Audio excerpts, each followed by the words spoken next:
Turkey's Kizilelma Combat Drone, also known as the Red Apple, is a domestically developed unmanned aerial vehicle UAV that is designed for military use.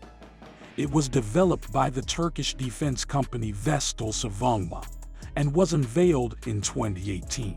The Kizilelma Combat Drone is equipped with a variety of sensors and cameras that allow it to gather intelligence and perform surveillance missions.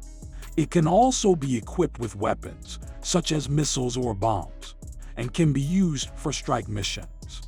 It has a range of approximately 150 km and can fly at altitudes of up to 15,000 feet. One of the key features of the Kizilelma Combat Drone is its stealth capabilities. It has a low radar cross-section and can fly at low altitudes to evade detection. It is also designed to be highly maneuverable, which makes it difficult for enemy defenses to target. The Kizilelma Combat Drone has been used by the Turkish military in a number of operations, including the ongoing conflict in Syria.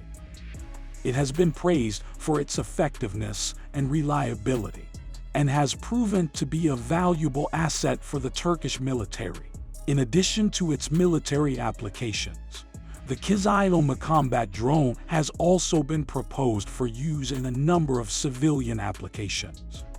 For example, it could potentially be used for border patrol, disaster response, and search and rescue missions. One of the main advantages of the Kizilelma Combat Drone is its ability to fly for extended periods of time. It has a long endurance of up to 24 hours, which makes it well-suited for missions that require sustained surveillance or monitoring. It is also relatively inexpensive to operate, which makes it a cost-effective option for a variety of applications.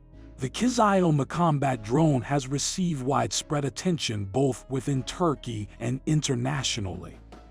It has been praised for its advanced technology and capabilities, and has garnered interest from a number of potential buyers. As a result, it is expected to play a significant role in the global UAV market in the coming years.